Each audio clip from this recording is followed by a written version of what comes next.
If you find him, shoot and kill him wherever he is, and then plant a weapon beside him. This is often the order, says the high-ranking officer, who reveals how Bangladesh's elite police force selects which people should be killed. He has been involved in dozens of killings. These are people who they suspect of serious crimes, but who they consider too difficult to convict in a trial or impossible to rehabilitate. Rapid Action Battalion RAB is a special unit within the police which is made up of both military and police officers. It was formed in 2004 to fight serious crimes like terrorism and drug trafficking in Bangladesh, one of the world's most densely populated countries.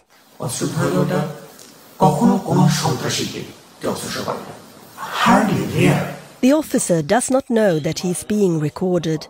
The dialogue is in Bengali, and we've translated it using a country with no connection to the people involved. This is to protect our sources. He tells how RAB kills selected targets when they least expect something to happen. People sitting at a tea stall or doing other things in their everyday life.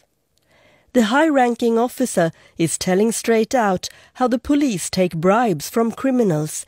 They use the money to buy weapons to plant next to the people they kill. Very seldom people had weapons from the beginning. Planting evidence is a way to provide a reason for the killing, that the elite police force acted in self-defense, he explains.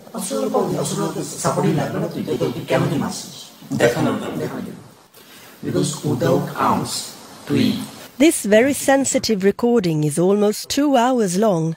The high-ranking elite police force officer is clearly repeating over and over again about killings and enforced disappearances conducted by RAB. There's always a lot of traffic around the madam. That's what I'm going to do. I'm going up the main road. In London, I take a taxi to visit Amnesty International's headquarters and the big office at Easton Street. Human rights organizations have repeatedly criticized and documented human rights violations committed by RAB. The organization is monitoring the developments closely in Bangladesh and also has close contacts with the families of those killed, abducted and tortured by the elite police force. We let experts assess the unique recording. The Bangladesh expert Olof Blomqvist at Amnesty International in London says that it's shocking to listen to the recording. My first reaction is that it's incredibly chilling to hear someone speak so casually and so coldly about carrying out these very, very serious human rights violations. Having said that, we haven't been able to confirm this ourselves, but this is something that definitely needs to be investigated. And what we do here in this recording are statements that match a pattern of similar violations, which we at Amnesty International and many other human rights organizations have documented over several years when it comes to the Rapid Action Battalion in Bangladesh. Several experts consider the high-ranking officer very credible with a good knowledge of many details. Swedish radio has also used other means to verify that the conversation is authentic. There are 4 to 5 inquiries. After each incident where RAB has killed a person, there are several inquiries, according to the officer, such as how the bullets travelled. The man's description provides a unique insight into a combined effort by the authorities into how the events are presented to journalists and the public in Bangladesh. They use words such as crossfire and how RAB had been fired upon and thereby acted in self-defense. But what Amnesty International and many other human rights organizations have documented is that in fact crossfire killings is very often a euphemism for a murder. Quite often people who have been killed in these so-called shootouts turn up later with bodies that bear clear signs of torture, bodies that have apparently been assassinated execution style. Quite often these people also die in detention, which of course makes it very difficult to believe that they were killed in some kind of shootout or in a crossfire.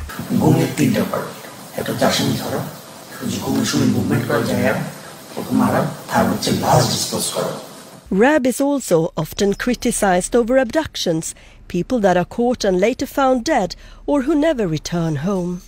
The high-ranking officer describes 3 tricky components to enforce disappearances: to capture the target, to kill him, and thirdly, disposal of the body. The conversation, using hard, cold words, is like a scene out of a horror film. He describes how the police lie to their intended victims. They say they will drive them to a friend for safekeeping, but instead the police kill them.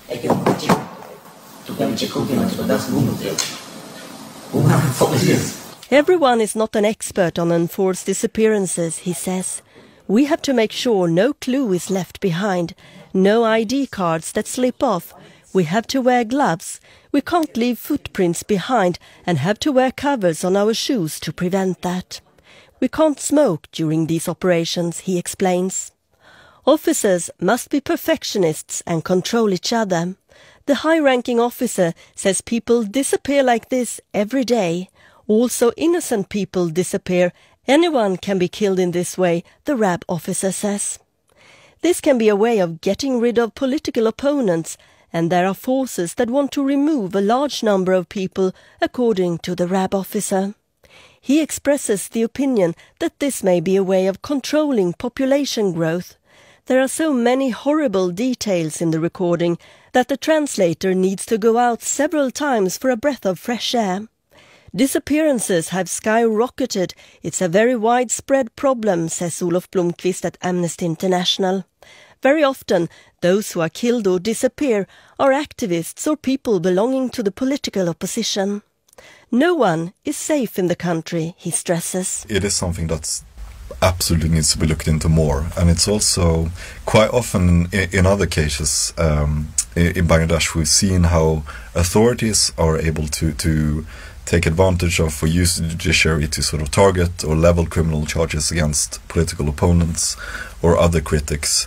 Unfortunately, the judiciary in Bangladesh has in some ways become a tool of repression of the authorities. Decisions on the fate of those taken by RAB are being taken high up, the officer says. In this unique and sensitive recording, the RAB officer also gives examples of how they've tortured people. He describes a dark room with a lamp in the middle where an arrested man was stripped naked. They hung him in handcuffs and tied his testicles to bricks. His testicles were almost ripped off by the weight, the officer says. The tortured man fell unconscious. I didn't know if he was dead or alive, he says.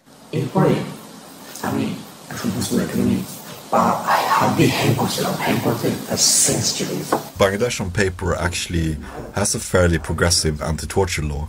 The problem is that it's very rarely used in practice, which means that torture just continues endemically, and it's very, very rare that those people who are responsible for it are held to account. There is a great concern in the country about how RAB can continue with its practices, and the situation is getting out of control, he says. Only a few people from RAB have been brought to justice for serious human rights violations. Now Amnesty International is calling for a full investigation and those responsible to be held to account.